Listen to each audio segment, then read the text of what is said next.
Right now, we're watching a country in absolute freefall. For over 3 years, ever since a military coup back in 2021, Myanmar has been tearing itself apart. But here's the thing you have to understand. This isn't just one nation's internal agony. Oh no. This is a crisis that's threatening to pull the entire region into a much, much bigger conflict. Honestly, the best way to picture this is as a geopolitical black hole.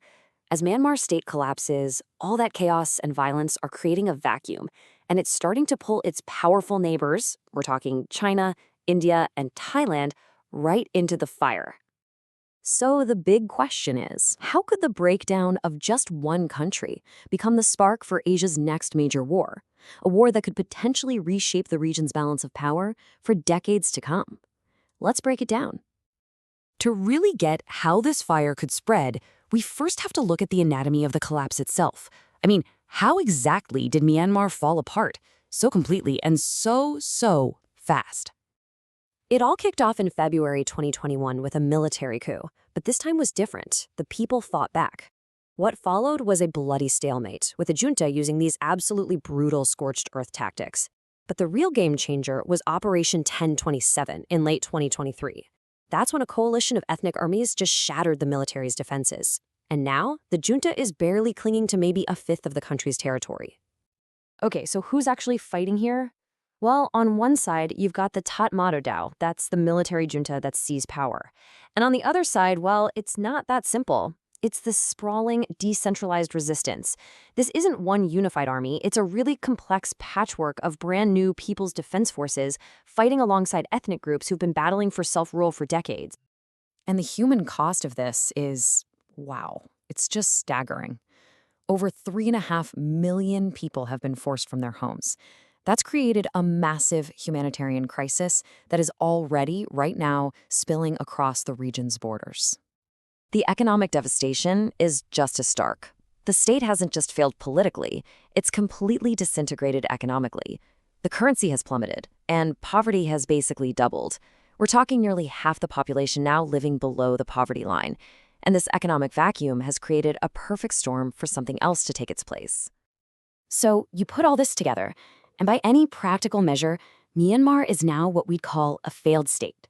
It's lost control of its territory, its economy is in shambles, and you know what fills that vacuum?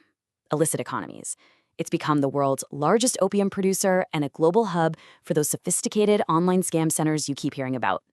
Now, a country this huge doesn't just collapse in a vacuum, right? This is the ripple effect. And the chaos is now creating distinct and really dangerous crises for all of its powerful neighbors. Let's start up north with China. For Beijing, this collapse on its border presents a massive strategic dilemma, a real headache, and it's forcing them to play a very, very dangerous game. You see, China is playing this incredibly complicated double game. On one hand, it has these vital oil and gas pipelines running right through Myanmar, a key part of its energy security. Well, the junta can't protect those anymore. On the other hand, it's facing huge embarrassment from these rampant Chinese-run scam syndicates operating on its border. So this forces Beijing to act as a kind of coercive mediator, putting pressure on both the junta and some rebel groups just to protect its own interests. Okay, now let's shift over to India, where this whole collapse is turning into an absolute security nightmare for New Delhi, especially in its very sensitive northeastern states. The chaos is spilling directly into India's really volatile northeastern states.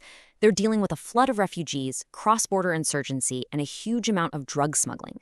This instability has totally stalled key infrastructure projects. So what does India do? It started fencing the border, which is angering local tribes. The tension is so high that one deadly clash could easily shatter the fragile peace there. It's a real powder keg. And then to the east, you have Thailand. And they are bearing the most direct, immediate human cost of this whole conflict. It's forcing them to walk this incredibly dangerous tightrope. Yeah, Thailand is really walking a tightrope here. It's absorbing a massive surge of new refugees, all while billions in border trade is being threatened. This forces them to maintain a sort of pragmatic relationship with the junta to manage security. But, and this is the wild part, at the exact same time, Bangkok has become the unofficial safe haven, the rear base for the resistance. It's an unbelievable balancing act. So you see how each of these border crises is basically a tinderbox. The question now is, how does this spiral from a regional problem into a full-blown war? Well, let's explore three plausible and frankly pretty terrifying scenarios. First, there's war by accident. A stray artillery shell, a border skirmish that gets out of hand. A small spark like that could easily drag Thailand or India directly into the fight. Second, you've got war by intervention. Imagine China decides it has to send troops to secure its pipelines. India would see that as a direct threat and would feel forced to respond. And that leads us to the most dangerous path of all, a full proxy war. Myanmar becomes the chessboard for a new great game between China and India, with both nuclear-armed powers backing opposing sides. So, with the crisis already spilling across the region, what should we be watching for right now? Because this geopolitical vortex created by Myanmar's collapse, it's just pulling its neighbors in deeper and deeper, and there are some key flashpoints we really need to monitor. So as this all unfolds, here are three key things you should be watching. First, the junta's planned sham elections and whether any regional power actually legitimizes them. Second, the fighting around critical infrastructure, especially those Chinese pipelines. And third, any sign that China, India, or Thailand is abandoning its cautious balancing act and deciding to decisively back one side. That would be the trigger for a much, much more dangerous phase. And this right here really gets to the heart of it. The question is no longer if the conflict will spill over. It already has. This spillover isn't some future risk we're talking about. It's the reality on the ground today.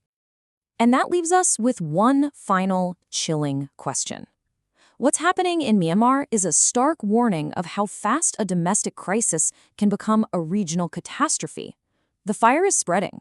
The only question now is whether its neighbors can build a firebreak or if they will be consumed by the flames.